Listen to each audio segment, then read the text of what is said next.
Bienvenue dans la série de vidéos sur la compréhension de l'échantillonnage et la pondération dans les enquêtes démographiques et santé, DES. Cette série de vidéos est divisée en 4 parties. La partie 1 offre une introduction aux procédures d'échantillonnage utilisées dans les enquêtes démographiques et de santé, également connues sous le nom EDS. La partie 2 présentera les principes sous-jacents à la pondération des données dans l'EDS. La partie 3 présentera l'utilisation de pondération pour les données EDS dans Stata et la partie 4 présentera l'utilisation de pondération pour les données EDS dans SPSS et SAS. Cette vidéo est la partie 2 de la série et est intitulée « Introduction aux principes de pondération dans l'EDS ». Cette vidéo est une continuation des éléments couverts en partie 1. Si vous n'avez pas encore visualisé la partie 1, je vous encourage à le faire avant de poursuivre avec cette vidéo. À la fin de cette vidéo partie 2, les auditeurs seront en mesure de expliquer les objectifs de la pondération, comprendre l'importance de la pondération, expliquer les concepts de suréchantillonnage et sous-échantillonnage. Comme dans la vidéo partie 1 d'introduction aux procédures d'échantillonnage, quelques-uns des sujets que nous allons aborder sont des sujets difficiles à couvrir dans des vidéos YouTube de courte durée. Nous allons également essayer de ne pas utiliser de langage statistique très technique, afin de rendre le sujet plus facile à comprendre. L'objectif de cette vidéo est de vous aider à comprendre la pondération de données dans les enquêtes EDS. Bien que nos explications concernant les concepts de pondération faisant appel à des formules mathématiques, il n'est pas nécessaire que les utilisateurs fassent eux-mêmes les calculs. Comme pour la partie 1, nous utiliserons l'enquête démographique et de santé du Tadjikistan en 2012 comme exemple tout au long de cette vidéo. Vous pourrez suivre le contenu de cette vidéo en prenant l'EDS 2012 du Tadjikistan comme référence. Un exemplaire gratuit du rapport final du Tadjikistan est disponible en version PDF sur le site www.dhsprogram.com en cliquant sur l'onglet « Publications » et en effectuant une recherche sur le Tadjikistan. Je voudrais commencer pour ceux qui ne connaissent pas la République du Tadjikistan par donner un aperçu de cet exemple. La République du Tadjikistan est un petit pays enclavé, situé dans la région sud-est de l'Asie centrale. Il a une superficie de 142 600 km² et est bordé à l'ouest et au nord par l'Ouzbékistan et le Kirghizistan, à l'est par la Chine et au sud par l'Afghanistan. La capitale du Tadjikistan est Dushanbe. Les 5 régions du Tadjikistan sont incluses dans le tableau. Nous nous référons à ces régions sous les noms de Dushanbe, Jebao, Chud, DRS et Katlon. Comme nous l'avons vu dans la partie 1, l'agence statistique auprès du président de la République du Tadjikistan, en coordination avec nos experts en échantillonnage, a déterminé pour l'édition 2012 de l'EDS du Tadjikistan que 6 675 ménages devraient être interrogés afin d'obtenir des estimations fiables pour nos indicateurs au niveau national, pour les zones urbaines et rurales séparément et pour les 5 régions du pays. À des fins de démonstration, imaginons que nous voulions prendre un échantillon de ménages avec une allocation proportionnelle aux régions. Ce qui signifie que nous allons choisir un nombre de ménages pour chaque région au prorata exact de la répartition des ménages par région dans le pays. Ce graphique présente la répartition des ménages par région au Tadjikistan. Comme dans la plupart des pays, la population est inégalement répartie entre les 5 régions. La région de Sudj contient 33% de la population du pays, tandis que la plus petite région, Jebao, ne contient que 3% de la population totale. Quel problème pourrions-nous rencontrer si nous avions pris un échantillon de 6 675 ménages avec une allocation proportionnelle basée sur cette distribution? Eh bien, il y aurait très peu de ménages tirés pour la région Jebao. Ceci va résulter un petit nombre de répondants dans cette région et qui ne nous permettrait pas de produire des estimations précises. Alors examinons comment un échantillon de ménage avec une allocation proportionnelle serait réparti sur les 5 régions du Tadjikistan en utilisant un échantillon cible de 6675 ménages. Étant donné que seulement 3% de la population vit dans la région de Gebao, une allocation proportionnelle ne donnerait à Gebao que 180 ménages, ou 2,7% des 6675 ménages. Peut-on obtenir des estimations précises sur la fécondité et la mortalité infantile pour Gebao en sélectionnant seulement 180 ménages? Non.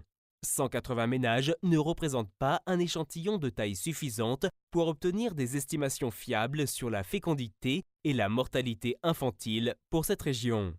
Souvenez-vous de la première vidéo.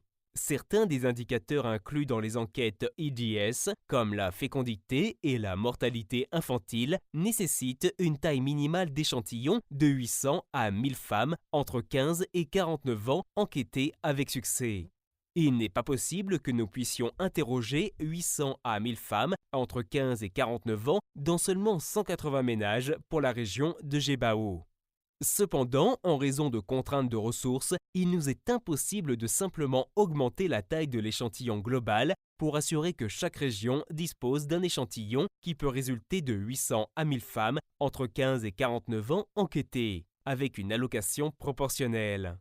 Pour résoudre ce problème, nous devons suréchantillonner les petites régions comme Gebao et sous-échantillonner les grandes régions comme Sugd. Ceci nous permet d'obtenir des données représentatives pour chaque région tout en maîtrisant les coûts. L'objectif des enquêtes IDS est de fournir des données représentatives au niveau national et régional. Dans de nombreux pays, la population est inégalement répartie entre les différentes régions. Le suréchantillonnage des régions qui ont une faible population assure que ces régions disposeront d'un échantillon suffisamment important pour produire des résultats représentatifs. Sous-échantillonner les régions qui ont une grande population peut permettre une réduction de taille totale de l'échantillon ainsi que les coûts de l'enquête. Revenons au Tadjikistan. Afin d'inclure suffisamment de ménages pour fournir des données représentatives au niveau régional, nous devons suréchantillonner les régions ayant une faible population et sous-échantillonner les régions ayant une grande population. Le nombre total de 6675 ménages dans l'échantillon reste le même, mais les ménages sont alloués de manière à sélectionner plus de ménages dans les régions ayant une faible population par rapport à une allocation proportionnelle.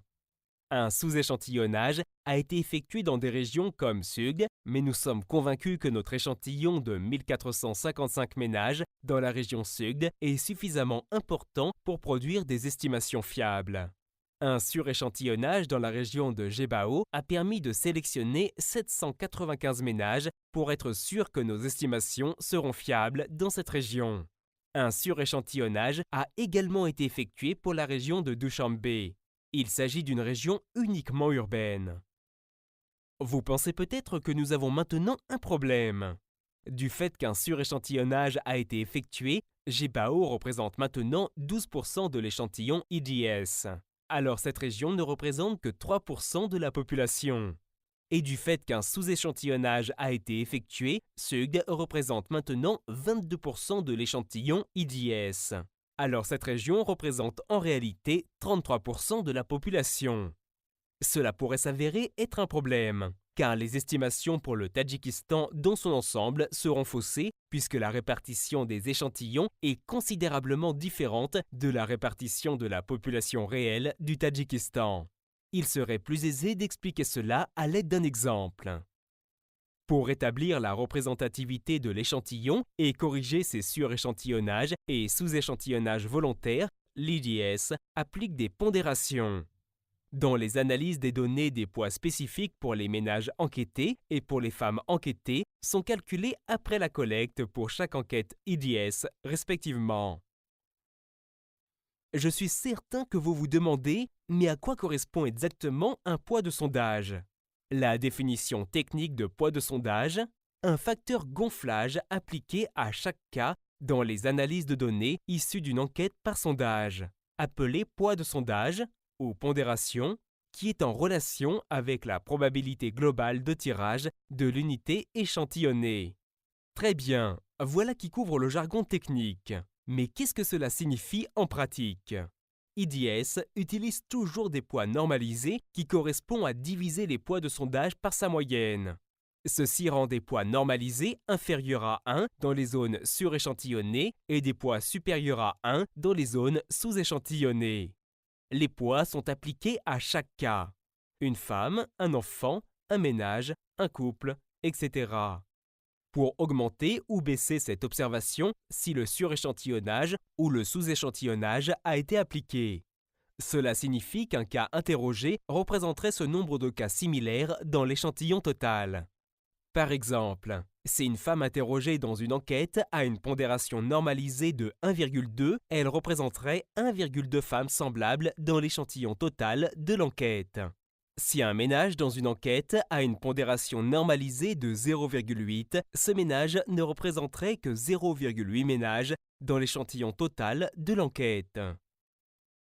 L'objectif de la pondération des données est de tout d'abord rendre l'échantillon représentatif de l'ensemble de la population et ensuite de permettre la prise en compte des différents taux de réponse. Pour s'assurer que l'échantillon est représentatif de l'ensemble de la population, les statisticiens de l'IDS documentent les informations nécessaires pour calculer les pondérations une fois que l'enquête sera terminée. Le deuxième objectif de la pondération est de prendre en compte les cas de non-réponse à l'enquête. Cela est effectué par les experts en échantillonnage de l'IDS après que l'enquête soit terminée. Si les taux de réponse sont différents selon la région ou le lieu de résidence, les calculs de pondération prennent en compte les taux différents de réponse. Par exemple, dans les enquêtes IDS, qui comprennent le dépistage du VIH, les taux de réponse peuvent être très différents selon la région et par le milieu de la résidence en zone urbaine ou rurale. L'IDS utilise les pondérations dans toutes les analyses de données afin de prendre en compte les non-réponses et les allocations non disproportionnelles de l'échantillon. Les pondérations sont utilisées pour restaurer la représentativité de l'échantillon, de sorte que la répartition de l'échantillon pondéré ressemble à la répartition de la population réelle du pays. Dans la pratique standard, l'IDS applique toujours les pondérations lors de l'exécution d'analyses statistiques. Et nous recommandons vivement que des pondérations soient appliquées dans toutes les analyses statistiques en utilisant les données IDS. Puisque l'IDS utilise des pondérations normalisées dans les zones suréchantillonnées, les pondérations seront inférieures à 1. Dans les zones sous-échantillonnées, les pondérations seront supérieures à 1. Pour le Tadjikistan IDS, en 2012, la région de Gebao était beaucoup suréchantillonnée. Les poids de ménage et d'individus sont en général inférieurs à 1, et donc ne devraient pas avoir beaucoup d'influence sur la moyenne nationale. Et dans les zones sous-échantillonnées, comme la région Sud, les poids des ménages et d'individus sont en général supérieurs à 1, et donc devraient avoir plus d'influence sur la moyenne nationale. Par exemple, dans la région de Gebao, un ménage de l'échantillon peut compter pour 0,605 ménages dans les analyses. En revanche, dans la région de Sud, région sous-échantillonnée, un ménage peut compter pour 1,43 ménages dans les analyses. Une fois que nous appliquons les pondérations aux données de l'IDS 2012 du Tadjikistan, le nombre pondéré de ménages provenant de la région de Gebao est seulement de 160 sur 6432, ce qui est proche du véritable pourcentage de la population totale que la région de Gebao représente. De même, pour la région de Sud, le nombre pondéré des ménages est de 2069 sur 6432, ce qui est proche du véritable pourcentage de la population totale que la région de Sud représente. Vous avez peut-être remarqué que les nombres dans cette diapositive présentent les nombres réels et pondérés des ménages interrogés, qui est inférieur au nombre cible de ménages qui a été calculé par les statisticiens d'enquête. Rappelez-vous que tous les ménages sélectionnés ne sont pas forcément interrogés. Vous pouvez étudier plus en détail les taux de réponse de l'IDS du Tadjikistan à la page 11 du rapport final ou dans l'annexe A. Finalement, après application des pondérations, nous obtenons une répartition de l'échantillon qui ressemble beaucoup à la répartition réelle.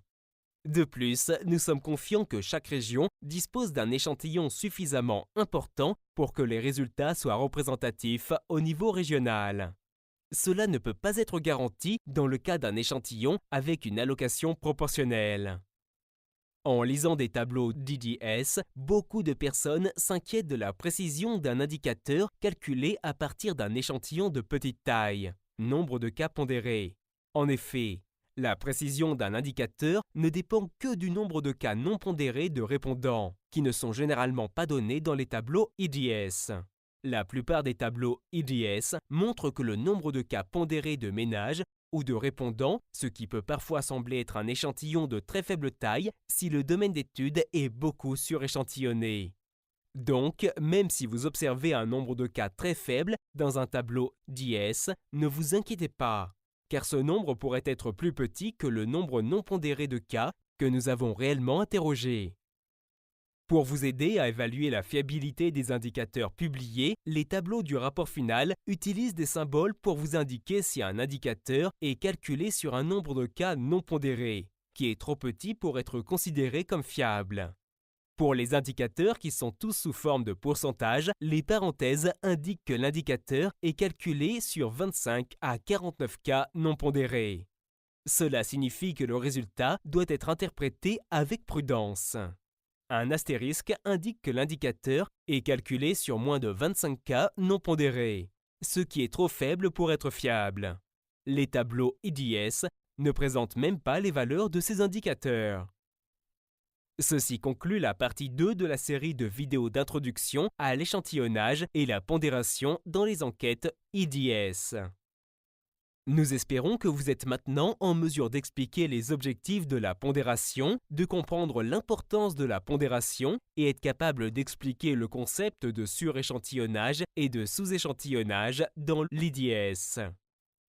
Maintenant, vous avez une vue d'ensemble sur les procédures de pondération dans l'IDS. Nous vous encourageons vivement à visionner les parties 3 et 4 de cette série de vidéos qui couvrent comment pondérer les données dans un programme statistique.